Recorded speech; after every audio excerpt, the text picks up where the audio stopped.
También la baja interacción con drogas, la alta barrera genética, la baja cantidad de comprimido, es decir, la conveniencia por parte para mejorar la adherencia.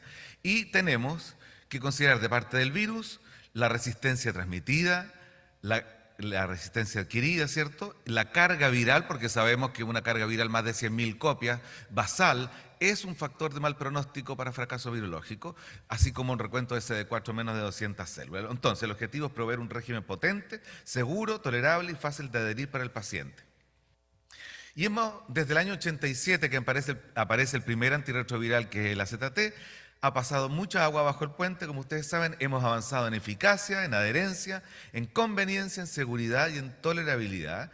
Y si miramos del punto de vista del ciclo viral, en los distintos puntos donde pueden potencialmente ser un blanco de acción para los medicamentos, ustedes ven que desde los inhibidores de entrada, puse en verde los que han sido más recientemente aprobados, como es el caso de los inhibidores de entrada del Ivalizumab, que es un inhibidor del antagonista CD4, un anticuerpo monoclonal humanizado, Fostemsavir, que también vamos a hablar después, que es también un inhibidor del attachment, específicamente en pacientes altamente resistentes, y de los inhibidores de la integrasa, Bictegravir y Cabotegravir, que vinieron después de Dolutegravir, que son los inhibidores de la integrasa de segunda generación.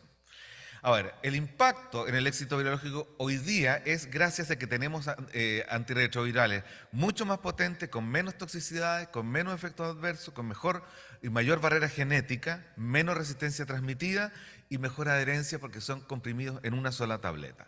Ahora, si miramos desde la introducción de los inhibidores de la integrasa, ustedes ven que como tercera droga que acompañaba a los NUCs, me refiero al backbone, fuimos transitando desde que aparece la triterapia, los no nucleosídicos, inhibidores de proteasa, y cuando aparece Raltegravir, el año 2007, que fue aprobado, fue el primer inhibidor de la integrasa de primera generación, y posteriormente el Elvitegravir el año 2012.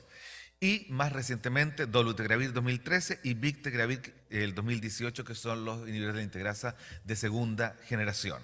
Ahora, ¿por qué estos inhibidores de integrasa se han instalado como las drogas de preferencia y recomendados en todas las guías internacionales? Y aquí ustedes ven una de las razones más importantes, la alta barrera virológica, no genética, barrera virológica entendida como la potencia.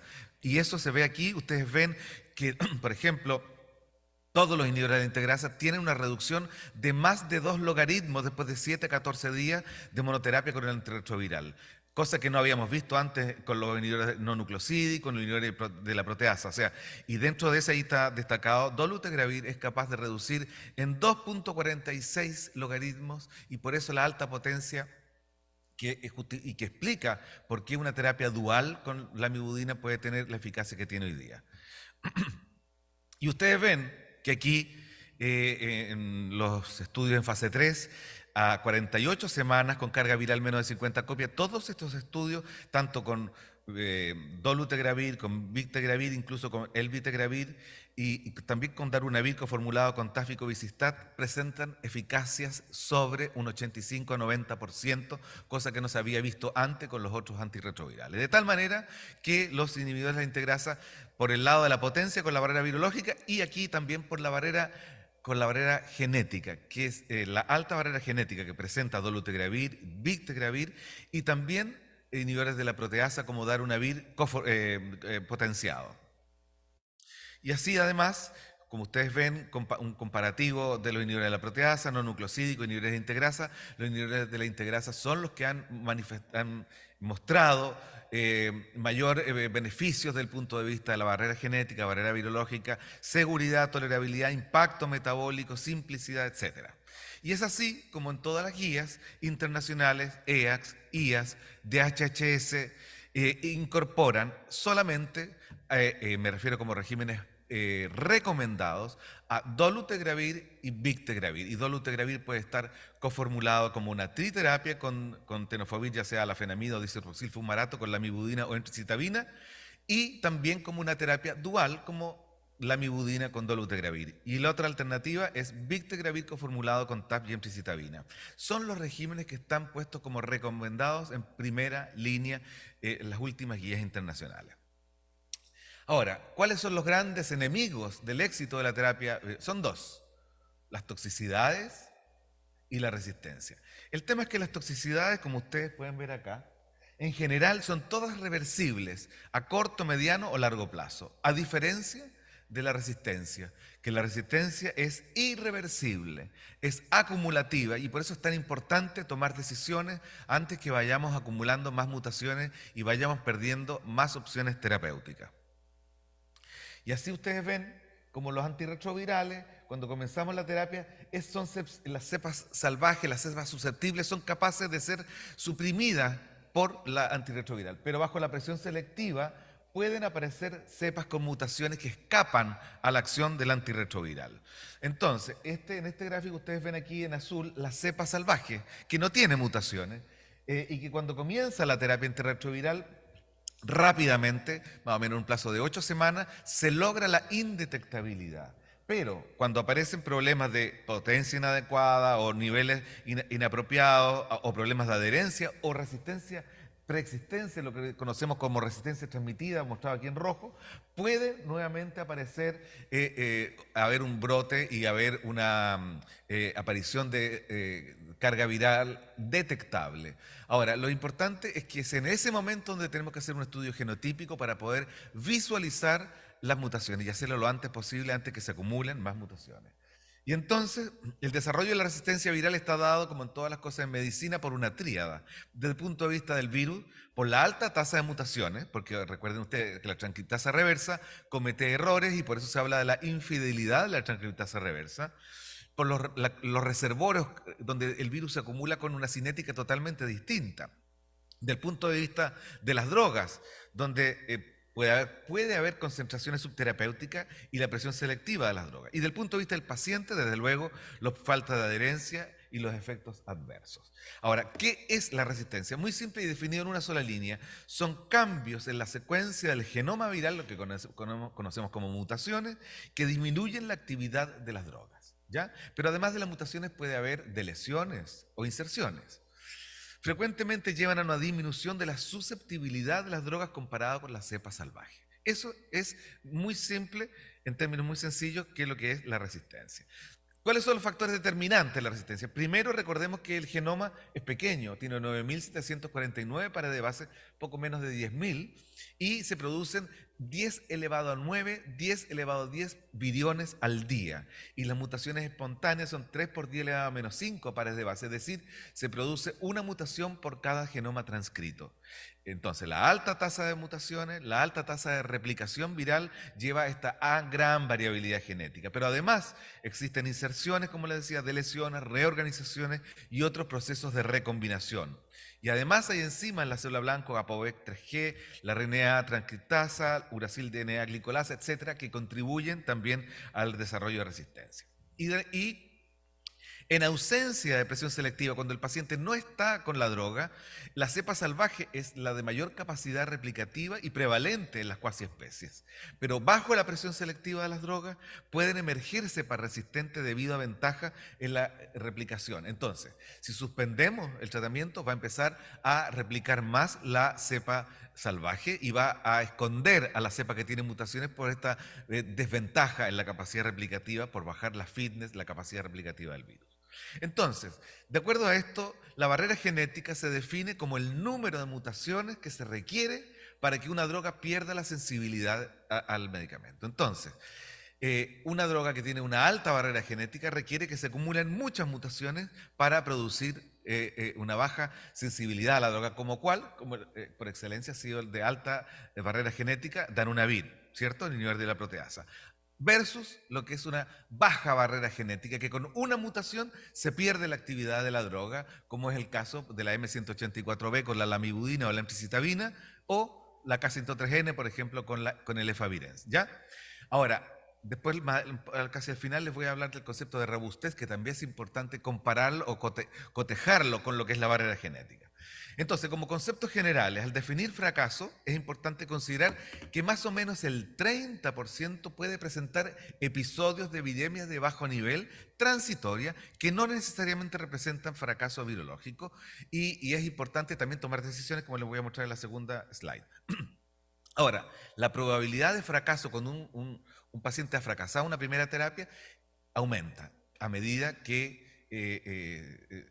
o sea, un fracaso determina que haya mayor probabilidad de fracasos posteriores. Y por eso que es importante apostar todas las fichas, digamos, en este segundo esquema si es que el paciente ha fracasado. Entonces, y esto es bien importante, fíjese que la tasa de fracaso a un año es tan variable que puede ir de menos de un 1% a más de un 30%. Ustedes dirán, bueno, ¿y por qué tanta? Claro, porque va a depender de qué antirretrovirales estamos hablando, del tiempo de seguimiento, no da lo mismo decir a 12 semanas, 14, o sea, 48, 96 semanas, el criterio de definición de fracaso, porque no hay un solo criterio.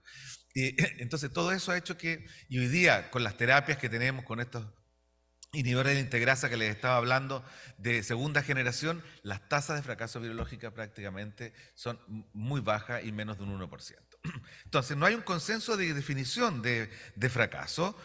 No obstante, lo que sí es importante es que esta nebulosa entre 50 y 1000 copias, ¿qué hacemos de repente cuando llegan esos pacientes? Lo importante es tener claro lo siguiente.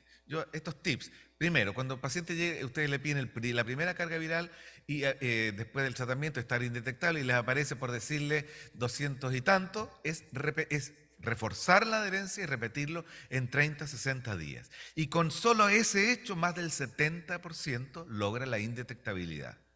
Un 10% fracasa y hay un 20% que se mantiene flotando en estas viremias de bajo nivel. Es importante recalcar, y posteriormente en la segunda charla Pablo Ferrer lo va a destacar más, en estos casos tenemos afortunadamente en nuestro país la herramienta de estudiar a estos pacientes con un DNA proviral, lo que es fundamental para poder tomar una decisión en pacientes que están con estas viremias de bajo nivel y que no se les puede hacer un genotipo tradicional que requiere una carga viral sobre 1000 copias. Entonces, y lo hemos utilizado en varios de nuestros pacientes y nos ha servido tomar decisiones. ¿Por qué? Porque no da lo mismo tener una viremia de bajo nivel, por ejemplo, que está con un darunavir, versus un paciente que está con efavirenz. ¿Por qué? Porque si bien los pacientes que están con un inhibidor de la proteasa fracasan más frecuentemente, lo hacen sin resistencia. A diferencia de un paciente que está con un no nucleosídico, como es el caso de efavirenz o de rilpivirina, la probabilidad de fracaso con resistencia es muy alta. Entonces hay que tomar decisiones. En el escenario de no tener esta herramienta de DNA proviral, hay que tomar una decisión y sobre todo si está con efavirenz o rilpivirina, es de cambiar el esquema si uno dispone de otra herramienta y no esperar que siga aumentando la carga viral. Y por supuesto es muy infrecuente en los inhibidores de la integrasa. Entonces, en cuanto a la definición de fracaso, son tres los criterios tal vez más utilizados. 2 cargas virales más de 50 copias, perdón, como es la mayoría de los endpoints primarios de los ensayos clínicos, de las guías IAS, de las guías EACS, que son las europeas. 200 copias en 2 cargas virales consecutivas, como es en DHHS de Estados Unidos, objetivo secundario de algunos ensayos clínicos, y también en nuestro país consideramos 200 copias como fracaso virológico. Pero también está de 400 y 1000 copias o más. Ahora, en cuanto a las causas de fracaso, ¿me alcanza un vasito? Mi vaso. Eso. Gracias. En cuanto a las causas de fracaso, la mayoría se da por menor adherencia, como es causas sociales, personales, relacionadas al régimen, toxicidad, que determinan menor adherencia, pero también la baja potencia de la droga, dosis inapropiada, problemas de absorción, fármacos cinéticos, resistencia transmitida, interacción de la droga que convergen en niveles plasmáticos bajos, lo que ya dijimos que bajo la presión selectiva puede haber replicación viral, lo que determina la aparición de mutaciones de resistencia. Los factores de riesgo para desarrollo de resistencia y de fracaso. Dijimos, primero las vías de transmisión. Dentro de las vías de transmisión, la vía heterosexual es de mayor riesgo que la vía de transmisión de hombres que tienen sexo con hombres, y la que mayor riesgo representa de fracaso virológico es la de usuarios de drogas endovenosas. La edad. También hay varias cohortes al respecto, y los menores de 35 y especialmente menores de 30 años también es considerado un factor de mal pronóstico de fracaso virológico. La carga viral, como les dije, más de 100.000 copias, basal, antes de comenzar el tratamiento, también es un criterio de mayor riesgo de fracaso, como también el recuento de CD4, menos de 200 células. Tomar una decisión con o sin genotipo es relevante, sí lo es. Porque fíjese usted esto que fue presentado hace muchísimos años, pero es muy relevante. Tomar una decisión con genotipo o sin genotipo, un poco al ojímetro, por así decirlo, tal vez al año y hasta los 2 años no representa mayor diferencia. Pero después de ahí, por lo menos los estudios, ustedes ven cómo se produce aquellos que se tomó una decisión con genotipo, la mantención de la supresión viral es sostenida a través del tiempo. Ahí. También es importante ver que el retraso en cambiar con fracaso va acumulando mutaciones, 50% tiene una mutación nueva al año, se pierden antirretrovirales a través del tiempo, y es importante la progresión a SIDA, no da lo mismo tener al paciente indetectable que no.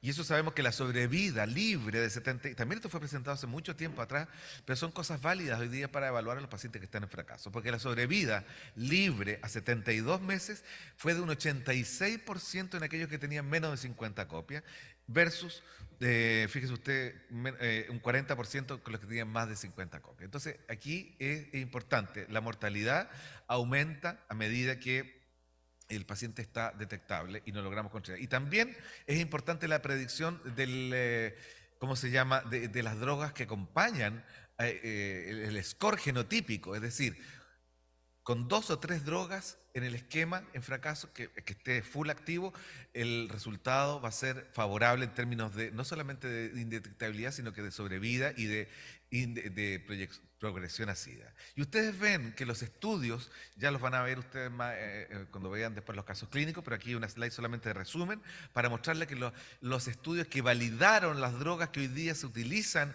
en fracaso, como es el caso de Darunavir, fue validado en los estudios Power 1 y 2, los estudios DUET 1 y 2 validaron el uso de etravirina, los estudios Benchmark validaron el uso de raltegravir y los estudios Motivate el uso de Maraviroc. Y ustedes ven que cuando van acompañados con más de dos drogas activas en el esquema, la eficacia es más de un 70%. Y posteriormente hay nuevos estudios, como es el caso del DEFT, que todavía no se muestran resultados de esto porque ha habido retraso en la randomización de pacientes debido a la pandemia, pero aquí esto es muy interesante porque aquí se va a ver, evaluar en fracaso, reciclar 2 análogos nucleósidos con Darunavir versus 2 análogos nucleósidos con dolutegravir y también con dolutegravir y Darunavir como terapia dual. En cuanto a los inhibidores de entrada, ya les había dicho que el ibalizumab, que se llama Trogarzo, el fostemsavir, que se llama Rucovia, y aquí está, yo después me tocó una charla al final que vamos con las nuevas drogas, ahí voy a mostrar los estudios, solamente mostrarles el mecanismo de acción acá, que fostemsavir actúa como un inhibidor del attachment, como ven ustedes acá, la glicoproteína 120 interactúa con la molécula CD4, y lo que hace fostemsavir interactuar bloqueando este proceso de attachment. Otra de las drogas nuevas que viene, y que la vamos a ver también después en detalle, pero aquí solamente el mecanismo de acción, es lenacapavir, que actúa con un triple mecanismo de acción, como ven ustedes ahí, bloqueando el desamblaje de la cápside, la producción viral y el ensamblaje, y que tiene alta potencia. El otro es islatravir, que también es importante, es un inhibidor de la translocación de la transcriptasa reversa y también actúa como terminador de cadena. En cuanto a la interpretación de las mutaciones, recordemos que la transcriptasa reversa tiene 560 aminoácidos y tiene 2 subunidades, la proteína 51 y la proteína 66, y ustedes ven que es en esta zona donde están las mutaciones, tanto para los inhibidores análogos como no análogos de nucleósidos. Vamos viendo, para que esto nos va a servir para poder interpretar los casos clínicos, las mutaciones más frecuentes. Entonces, ¿cuándo encontramos que hay multiresistencia en el grupo de la transcriptasa reversa? Se puede dar por 3 razones. Primero, por acumulación de mutaciones TAM, que son las mutaciones asociadas a timidina, fue el recuerdo que nos dejó el uso del D4T y de la AZT, del AZT que todavía en algunos países todavía se está utilizando. Y eso determina que puede haber mutaciones TAM1, que son aquellas que tienen mayor impacto en la resistencia y mayor resistencia cruzada, como es la M41L, la L210W y la T215F o Y. Las TAM2, que tienen menos impacto en la resistencia en la resistencia cruzada y menor impacto en resistencia, como la D67N, la K70R y la K219QOE. Estas mutaciones son muy importantes cuando se acumulan y pueden producir resistencia cruzada a todo el grupo. Otro es la Q151M, que se da con menos frecuencia, pero solamente esta da una resistencia completa a la transcriptasa reversa, salvo al tenofovir. Y el otro es la condición cuando aparece el codón 60, la inserción del codón 69, que es muy infrecuente afortunadamente, pero da resistencia completa a todo el grupo, incluyendo a la ZT. Y la otra mutación que es importante, que da resistencia cruzada, es la K65R, que es una mutación que ya hemos visto con más frecuencia porque es seleccionada principalmente, pero no exclusivamente, por el tenofovir, porque también puede ser seleccionada por el abacavir.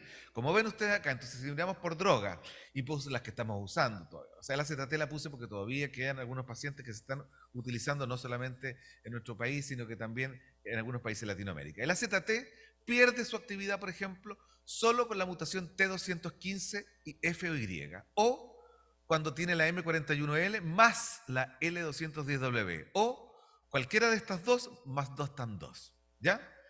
El tenofovir pierde su acción solamente por la K65R, o cuando tiene acumulación de mutaciones TAM2 más la M41L o la L210W. La lamivudina o la emtricitabina pierde su acción por la M184B sola, o también puede ser por la K65R con algunas mutaciones TAM. Y el abacavir puede seleccionar a la K65R, pero también dos mutaciones específicas del abacavir, que son la L74B y la Y115F, y que también la M184B tiene algún efecto sobre la resistencia. Entonces, aquí están los tres backbone más utilizados, como el AZT3TC o abacavir 3TC o tenofovir con emtricitabina o lamivudina. En cualquier caso sea, frente a fracaso, lo primero en aparecer siempre es la M184B. Después, en el caso de la ZT, pueden aparecer las mutaciones TAM. En el caso de estar con abacavir y lamivudina, viene la L74B o puede ser la K65R. Y en el caso del tenofovir, con mayor frecuencia es la K65R. Ahora, ¿cómo se produce la resistencia? Los mecanismos en la transcriptasa reversa son dos. Las mutaciones producen resistencia por dos mecanismos. La M184B, la L74B y la K65R por un mismo mecanismo que se llama de discriminación. Discriminación en favor de los deoxinucleótidos naturales. Es decir, ustedes tienen aquí la transcriptasa, abajo está el RNA, el DNA en verde, y ustedes ven cómo la transcriptasa de esta galleta va polimerizando y los análogos nucleósidos bloquean porque son terminadores de cadena, entonces no tienen el grupo hidroxilo para seguir creciendo. ¿Y estos qué hacen?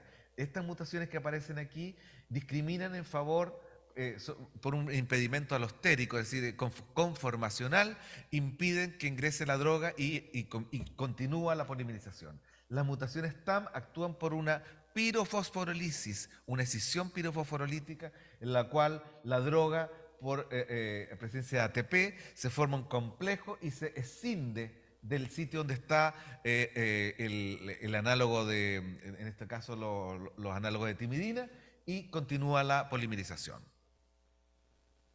¿Qué pasa con los no nucleosídicos? Los no nucleosídicos ustedes tienen aquí, principalmente los de primera generación, como la nevirapina, el efavirenz, son drogas que son bastante rígidas y no les permite acomodarse en el bolsillo hidrofóbico cercano al sitio catalítico de la enzima, porque recuerden que los no nucleosídicos actúan en esa zona. Entonces, es una inhibición no competitiva. Entonces, una sola mutación pierde la actividad porque no se puede acomodar. A diferencia de lo que ocurrió, por ejemplo, con etravirina, que les recuerdo, etravirina es un no nucleosídico que está posicionado única y exclusivamente en fracaso y no en primera línea, y tiene una flexibilidad molecular importante que le permite acomodarse en este bolsillo y tiene una barrera genética mayor. Y así, ustedes ven que aquí está el mecanismo de acción. Los no nucleosídicos, a diferencia de los análogos que se unen acá, los no nucleosídicos se unen en este bolsillo hidrofóbico, impidiendo la polimerización. Y cuando aparecen mutaciones aquí adentro, no ingresa y continúa nuevamente la polimerización.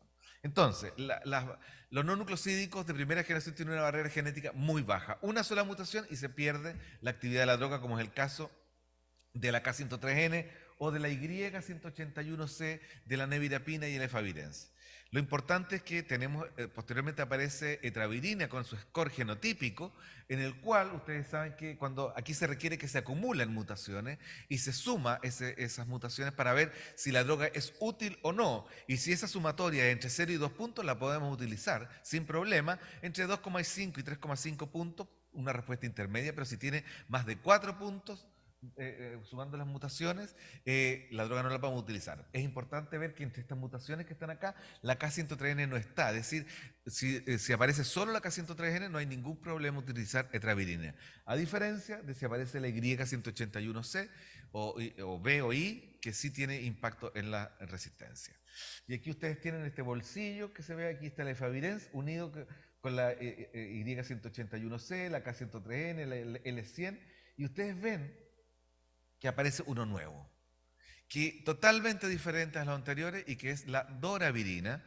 Y la doravirina tiene la particularidad que es un no nucleosídico que vino a refrescar esta familia porque tiene un perfil de resistencia y potencia distinto. Y como ven ustedes, aquí está en color violeta, no interacciona con las otras mutaciones como la A138, la rilpivirina, la Y181 y con la K103N son más bien interacciones electrostáticas que no tienen mayor impacto en la resistencia. Sí viene por la B106M o A. De tal manera de que es importante considerar que cuando vemos las mutaciones que hoy día hay una resistencia cruzada entre todos los no nucleosídicos, lo podemos ver mejor en la siguiente, aquí. Ustedes ven que hay una resistencia cruzada entre las mutaciones de efavirenz, nevirapina, rilpivirina y etravirina en algunos, pero que tiene una barrera genética mayor. Pero sin embargo, doravirina tiene una barrera genética distinta porque va por la vía de la B106.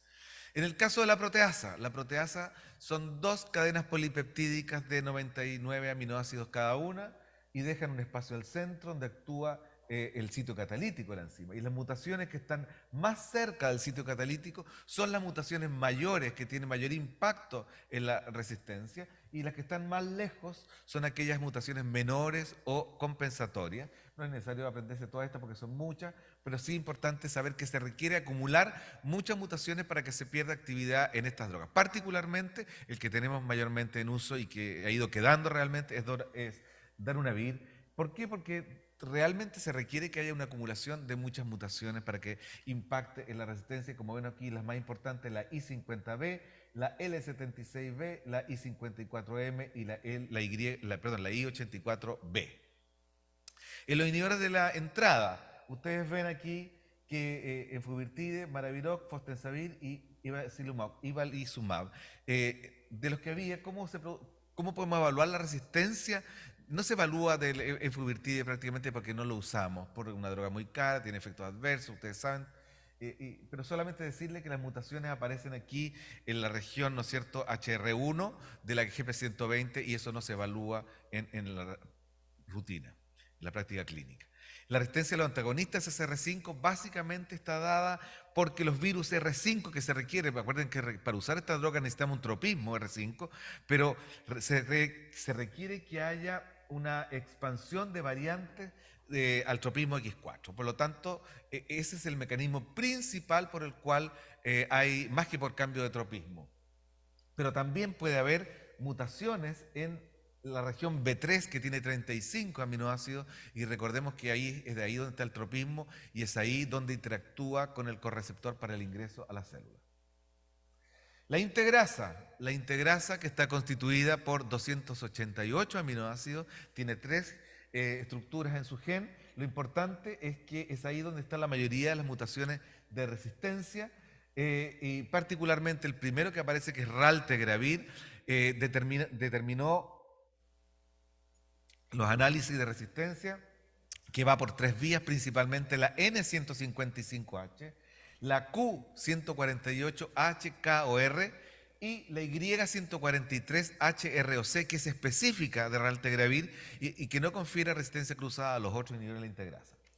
Ahora, es importante señalar que, como ven ustedes acá, de acá abajo tienen las mutaciones, de monomutaciones y mutaciones acumuladas. Vean cómo tanto raltegravir como elvitegravir tienen una resistencia cruzada muy importante y pierden su actividad con una sola mutación. A diferencia de lo que ocurre con dolutegravir y con bictegravir, que tiene una barrera genética mucho mayor y se requiere que se acumulen muchas mutaciones. Es importante también aquí señalar dos cosas, que dolutegravir, por ejemplo, que es el único de estas dos drogas que viene no coformulada, por lo tanto lo podemos utilizar en rescate, a diferencia de bictegravir, que es una droga que viene coformulada y se usa única y exclusivamente en switch y en pacientes naive. Y por lo tanto, dolutegravir sí lo podemos utilizar en rescate y lo podemos utilizar en dosis doble cuando hay mutaciones en la integrasa. Cabotegravir es también un inhibidor de la integrasa que aparece de segunda generación, que está también aprobado en y en las guías internacionales, que está aprobado en nuestro país, que ya lo vamos a empezar a utilizar, que viene nanoformulado por nanocristal y se utiliza inyectable una vez al mes o una vez cada 2 meses, pero ven ustedes que también tiene un perfil de resistencia similar a los otros dos inhibidores de la integrasa. Por otro lado, ven ustedes aquí están todos los inhibidores de la integrasa, como tal vez la mutación, si hay una mutación que es bien perversa, por llamarla, es la Q148H, que va además sumada con otras mutaciones y que tiene un impacto importante sobre los inhibidores de la integrasa. La R263K también, pero es mucho menos frecuente. Hay otras que son importantes, que cada vez estamos viendo con mayor frecuencia, como la G118R o la E92Q. Y acá ven ustedes, y esto les muestro rápidamente, como los dos inhibidores de la integrasa, como es bictegravir y dolutegravir, no han mostrado desarrollo de resistencia. Fíjense que aquí están los estudios de 1489 y 1490, solamente 2 slides, para mostrarle que estos dos, bictegravir, pese a que a las 48, 96, 144 y 192 semanas hubo pacientes que tenían criterio para hacerle estudio genotípico, no hubo resistencia ni a los análogos ni a la integrasa. Y ustedes ven que incluso cuando hicieron estudios retrospectivos por DNA proviral o por secuenciación masiva, encontraron mutaciones que había previas que no impactaron en la eficacia, que seguía siendo sobre un 90%. Y también en todos los estudios de bictegravir, ya sea de 1489, 1490, en naive, como los de virológicamente suprimidos, no ha habido desarrollo de resistencia en ningún estudio. El caso de dolutegravir es exactamente igual. Ustedes ven acá estos que son de vida real, cohortes de pacientes naive, en los cuales no hubo desarrollo de resistencia, y en todas estas cohortes de pacientes en fracaso, perdón, en pacientes en switch, no hubo resistencia en ninguna de ellas. Y incluso también, y estamos hablando de una terapia dual, que se hizo los estudios para ver la presencia de la M184B, no hubo impacto sobre la eficacia virológica, en este caso, usando esta terapia doble de dolutegravir con lamivudina. De tal manera de que eso explica de que tanto dolutegravir como bictegravir tengan este impacto en no desarrollo de resistencia y por lo tanto no fracaso virológico, y que dolutegravir es el único de los inhibidores de la integrasa de segunda generación que al no estar coformulado viene y está estudiado para pacientes en fracaso virológico. Y en cuanto a la resistencia transmitida, una palabra, porque después va a hablar la doctora González de Perú, solamente decirles que si bien las cohortes masivas de 30.000, 40.000 pacientes a través del tiempo en Estados Unidos han mostrado, se ha mantenido entre un 19% a través del tiempo, fíjese usted, esto fue entre 2013 y 2016, y eso se ha mantenido, ha sido básicamente por la presencia de la K103N, de los no nucleosídicos, que una resistencia entre un 11 y un 12%, pero la resistencia transmitida a los inhibidores de la integrasa sigue siendo muy baja, menos de un 1%, lo que afortunadamente en nuestro país, que no contamos con un genotipo basal, perfectamente uno puede dejarlo con tranquilidad, dado que la resistencia transmitida es muy baja a los niveles de la integrasa. Y aquí está el concepto que les decía, que la alta barrera genética de estas drogas como dolutegravir, bictegravir y lopinavir, y también, fíjense ustedes aquí, aparece el bictegravir y raltegravir, que si bien tienen una baja barrera genética, ¿por qué? Porque con una mutación, como lo habíamos hablado, como la N155, la Q148, por ejemplo, HKOR, pierde la actividad de esta droga, pero tienen una alta robustez. Es decir, si miramos aquí, que el concepto, ¿no es cierto?, de barrera genética, una barrera genética baja, que con una mutación se pierde la actividad de la droga, 2 o 3 mutaciones, y con más de 3 mutaciones hay desarrollo de resistencia cuando hay una alta barrera genética. En el primer caso, ya lo habíamos dicho, con la M184B, por ejemplo, se pierde la actividad de la lamivudina o la emtricitabina, una barrera intermedia que tiene la etravirina con la Y181C o la G190, pero hay un score genotípico que hay que sumar, y una alta barrera genética, como por excelencia es darunavir, que tiene una alta barrera genética,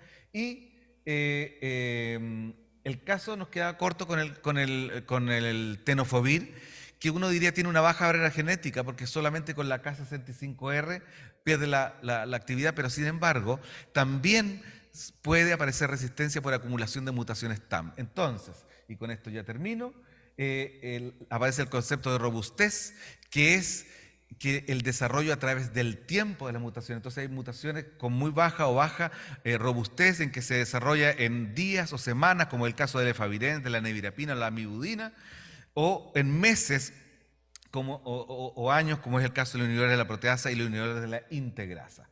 Entonces, aquí puse este ejemplo solamente para que ustedes vean lo que dije al comienzo. Fíjese que pacientes estando con viremia de bajo nivel, sostenida a través del tiempo, y con este paciente tenía 100 copias, pero le hicieron, el médico tratante le pidió, porque ya llevaban bastante tiempo con esta viremia bajo nivel, y fíjese con la sorpresa que nos encontramos, que tenía la M184B, la L210W, la T215, la K103N, la E138Q, y el paciente estaba con resistencia prácticamente en toda la tranquilitasa reversa, y que estaba solamente sensible etravirina y doravirina, el mononucleosídico. Esta paciente siguió, porque, y allá ven ustedes la integrasa, además estaba con mutaciones en la integrasa, que tenía la Y143, que tiene la particularidad que es exclusiva de raltegravir y no tiene resistencia cruzada. Este paciente fue rescatado con una terapia dual, con darunavir y con dolutegravir, y se hizo indetectable al primer control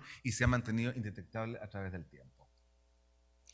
Y esto para lo último, solamente para el estudio de prevalencia y resistencia transmitida que hicimos en el Hospital Clínico, que fue publicado el año pasado, y que muestra que en nuestro país, por lo menos con estas características de 250 pacientes,